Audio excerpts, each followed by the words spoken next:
Hello everyone. Today, I'd like to share with friends who are over 60 a practical and important topic, drinking tea. Tea can clear the mind and invigorate the spirit, and it can also help maintain health. However, as people age, their body functions change, and the way and type of tea they drink should be adjusted accordingly. Today, I will clearly explain the 4 types of tea that you should never touch, and the 4 types of tea that are very worth drinking frequently, and at the same time provide specific brewing methods, drinking times and precautions to help everyone achieve good health with a cup of tea.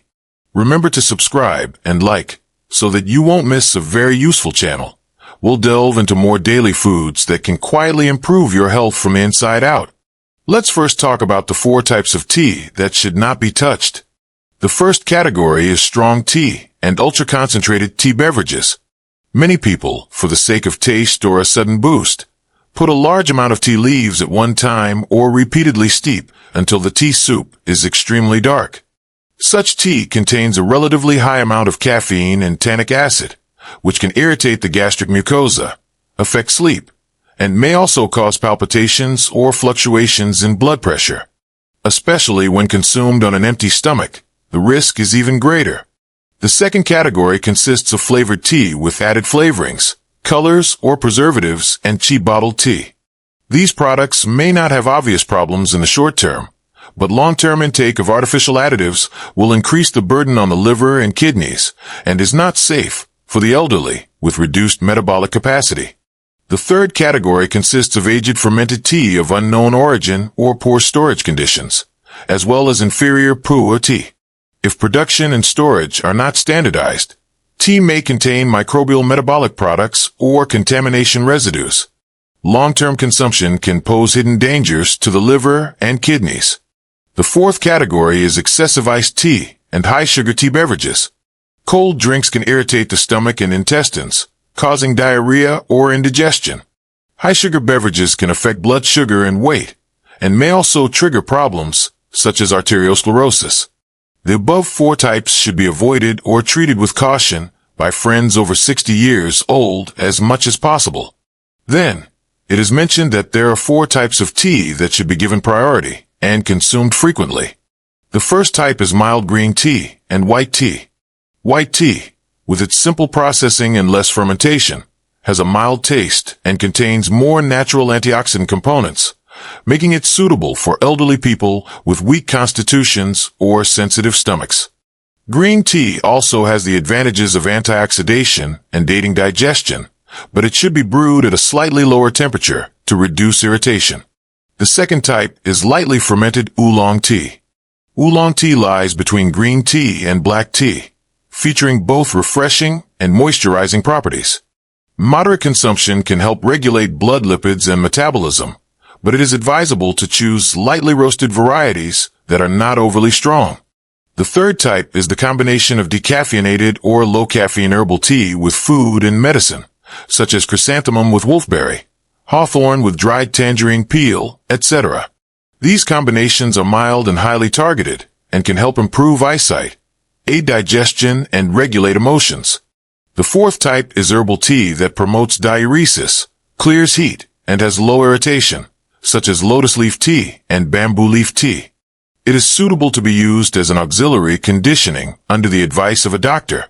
Be careful not to conflict with diuretic or antihypertensive drugs. Regarding the specific brewing method and time arrangement, here are a few suggestions that I hope everyone can keep in mind.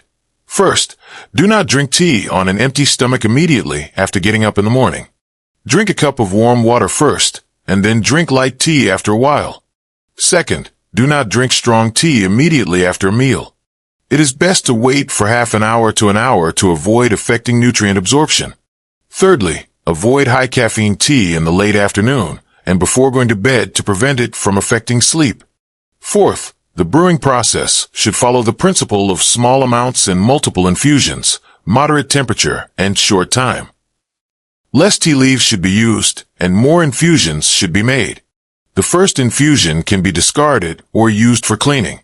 Fifth, cold brewing in summer can relieve the heat, but it is not advisable to store it in the refrigerator for a long time or drink it in large quantities. People with a weak and cold constitution should try to drink less cold food. It is particularly important to adjust tea drinking in combination with one's personal illness and medication condition. Elderly friends who have been taking medicine for a long time or have chronic diseases should choose suitable tea drinks under the guidance of a doctor. For instance, friends who are taking iron supplements should avoid drinking tea at the same time, as the tannic acid in tea can affect the absorption of iron. Patients taking anticoagulant drugs should consult a doctor before drinking certain fermented or herbal teas to avoid affecting the efficacy of the drugs or increasing the risk of bleeding. If one has a history of renal insufficiency, severe heart disease, or gastric ulcers, they should be cautious in choosing or avoid certain diuretic or irritating tea products. The source and preservation of tea also determine its safety. When purchasing tea, please make sure to choose products from reputable brands or those with clear batch numbers of their place of origin. Avoid buying loose, unlabeled, and cheap goods. Tea should be stored in a dry, light-proof, and sealed container to avoid absorbing moisture, absorbing odors, or getting moldy due to moisture.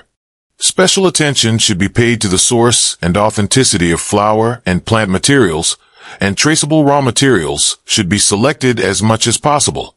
The brewing utensils should be cleaned regularly to prevent the accumulation of tea stains and the breeding of bacteria. Practical examples of daily tea combinations can be referred to. Drinking a small cup of light white tea after breakfast to help you stay alert. If you need to refresh yourself in the morning, you can have a cup of lightly roasted oolong tea in moderation. After lunch, you can drink chrysanthemum and wolfberry or dried tangerine peel and hawthorn to aid digestion and improve eyesight.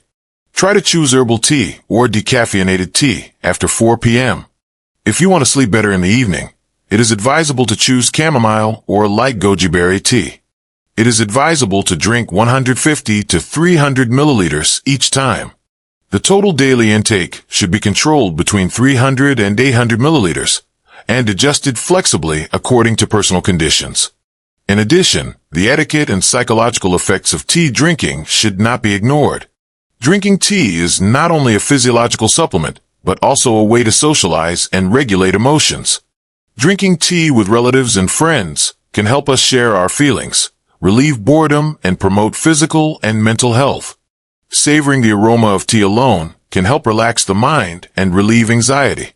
It is suggested that drinking tea be combined with moderate exercise and regular sleep to bring out the greatest benefits of tea culture. Many friends are concerned about how to identify high-quality tea. Here are a few intuitive judgment methods to share with you.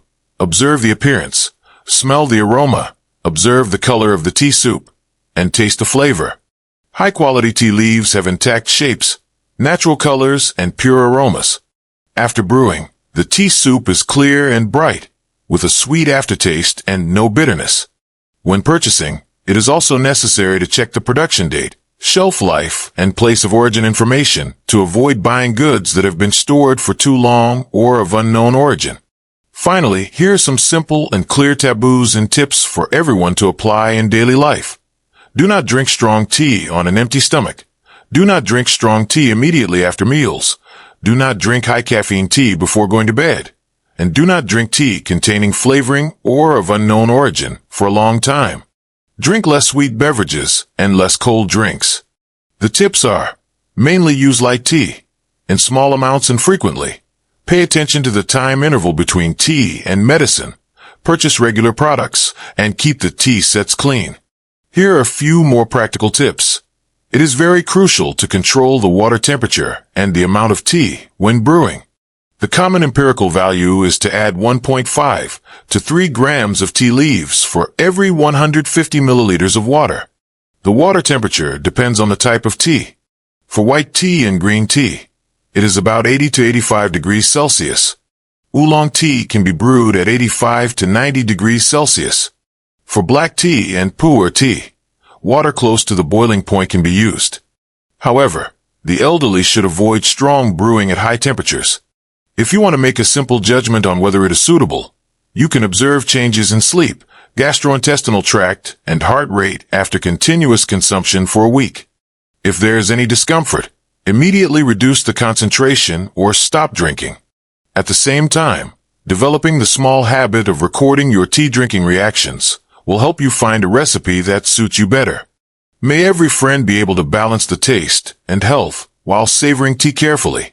Finally, here's a more practical piece of advice for daily life. Don't turn drinking tea into a source of stress.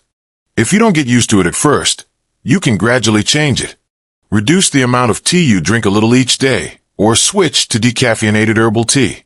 Rather than making a drastic change to your habits at once, it's better to take small steps every day.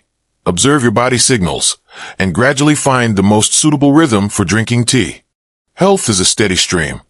I hope everyone can regard drinking tea as a companion for health preservation rather than a burden. If you are willing to share your list of frequently used medications and your daily routine, I can help you further fine-tune your tea drinking suggestions and provide a weekly sample menu, including breakfast tea, afternoon tea, and evening alternatives, to facilitate long-term adherence and monitoring. Wish everyone a peaceful life with the aroma of tea and good health always by your side.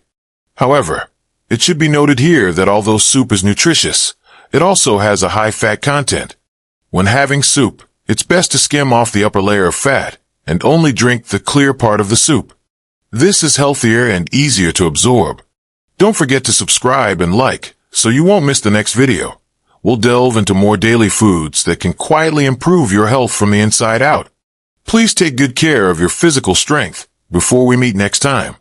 Your morning should not only be delicious, but also help you build an ideal body and protect your ideal life.